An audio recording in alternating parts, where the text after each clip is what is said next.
भाग्य, कर्म और बुद्धि, इनमें सबसे बड़ा कौन है, अर्थात इन तीनों में महान कौन है? आइए एक छोटी सी कहानी के माध्यम से जानते हैं। एक बार स्वर्गलोक में बुद्धि, कर्म और भाग्य तीनों का आमना सामना हुआ और इनमें आपस में बात शुरू हो गई, जो कि आगे चलकर विवाद में बदल गई कि आखिर हम तीनों में कौन अधिक महान है। इन तीनों के मुख से केवल एक ही बात सुनाई दे रही थी, मैं महान हूँ, मैं महान हूँ, मैं महान हूँ। उन तीनों का विवाद समाप्त हो ही नहीं रहा था और समय के साथ विवाद बढ़ता ही जा रहा था। तभी वहां से नारद जी जा रहे थे और उनकी बहस को सुनकर वे उन तीनों से पूछते हैं कि क्या बात है, किन बातों पर आप तीनों में विवाद हो रहा है। तब तीनों कहते हैं कि आप ही बताओ कि हम तीनों में से कौन महान है। तब नारद जी कहते हैं, आप तीनों एक आम आदमी के पास एक एक करके जाओ। आप तीनों में से जिसके जाने पर उस आम आदमी का सबसे ज्यादा विकास होगा वही महान होगा। तब वे तीनों ऐसा ही करते हैं और तीनों पृथ्वी लोक की ओर चले जाते हैं और वहां उन्होंने एक लकड़हारे को देखा। वो काफी गरीब लग रहा था। वो जंगल में जाकर लकड़ी काटा करता था। तभी वे तीनों निर्णय करते हैं कि वे इस व्यक्ति के शरीर में ही जाएंगे और एक एक करके एक एक सप्ताह रहेंगे। जिसके रहने से इस व्यक्ति का ज्यादा विकास होगा वही हम तीनों में से महान होगा। और उनमें से कर्म ने कहा कि मैं सबसे पहले जाऊंगा और इस व्यक्ति का विकास करूंगा।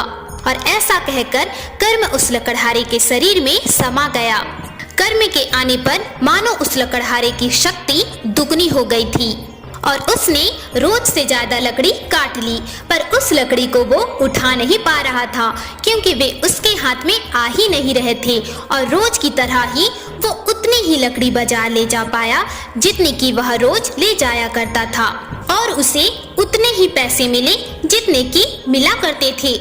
इस तरह कर्म 7 दिन उसके साथ रहा और फिर भाग्य की बारी आई। भाग्य ने कहा, कर्म उसे अमीर नहीं बना पाया, अब देखो मैं कैसे उसे अमीर बनाता हूँ। और उसके शरीर में समा गया। और इस तरह भाग्य का साथ होने के कारण उस लकड़हारे को जंगल में एक दिन सोने चांदी से भरी पोटली मिली, जिससे कि एक ही पल में उसका नसीब बदल गया और वे अमीर हो गया। अब एकाएक इतने सारे पैसे आने के बाद वो इधर उधर बेफिजूल के खर्चे करने लगा और दिन भर आराम से पड़ा रहता। पैसा तो आ गया था, पर ज्ञान अर्थात बुद्धि और कर्म तो थी ही नहीं कि वो उन पैसों को सही इस्तेमाल में लगा सके। अब धीरे धीरे करके वो सारा पैसा खर्च हो गया और लकड़हारा वापस पहले की स्थिति में पहुंच गया। फिर भाग्य का भी समय समाप्त हो गया। अब बुद्धि की बारी आई और बुद्धि उसके मस्तिष्क में प्रवेश कर गई। जैसे ही बुद्धि ने उसके मस्तिष्क में प्रवेश किया वैसे ही उस लकड़हारे को ज्ञान का आभास हुआ और उसने अपनी कुल्हाड़ी को बहुत धार बनाई और लकड़ी काटने चला गया और बाकी दिनों से थोड़ी ज्यादा लकड़ियां काट ली और बड़ी लकड़ियों का एक ढांचा तैयार किया, जिस पर वो बांधी हुई लकड़ी की गठरी को रखकर खींचता हुआ बाजार ले गया और उन्हें बेचा और उसे रोज से ज्यादा पैसे मिले और उसने उन पैसों से एक और कुल्हाड़ी खरीद ली और लकड़ी काटने गया। और लकड़ी काटते हुए जब एक कुल्हाड़ी की धार कम हो जाती तो दूसरे कुल्हाड़ी से लकड़ी काटने लगता। इस तरह उसने ज्यादा लकड़ी काट ली। उसे पहले दिन की तरह ही खींचता हुआ बाजार ले गया और उसे बेच दिया।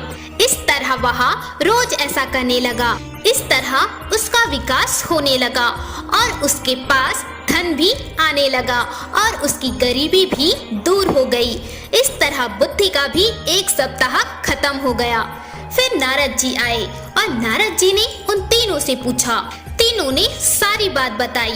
तब नारद जी ने कहा, तुम तीनों में बुद्धि ही महान है, क्योंकि जहाँ बुद्धि होती है वहाँ कर्म और भाग्य अपने आप ही पहुँच जाता है और बुद्धि का साथ देने लगता है। दोस्तों, यदि मनुष्य को जीवन में सफलता हासिल करनी है तो कर्म कर्म, भाग्य और बुद्धि तीनों का ही होना बहुत जरूरी है। तीनों में से एक भी नहीं रहा तो सफलता में रुकावट आएगी। यदि उसके पास तीनों है तो मनुष्य अपनी बुद्धि का सही इस्तेमाल करके कर्म करता हुआ सफलता की ओर अग्रसर होता जाएगा, जहां उसे उसका भाग्य भी साथ देगा और उसे सफल होने में उसकी मदद करेगा। अर्थात निसंदेह तीनों का एक साथ एक मनुष्य में होना अति आवश्यक है, जो उसके जीवन को सार्थक बना सके। हर हर महादेव।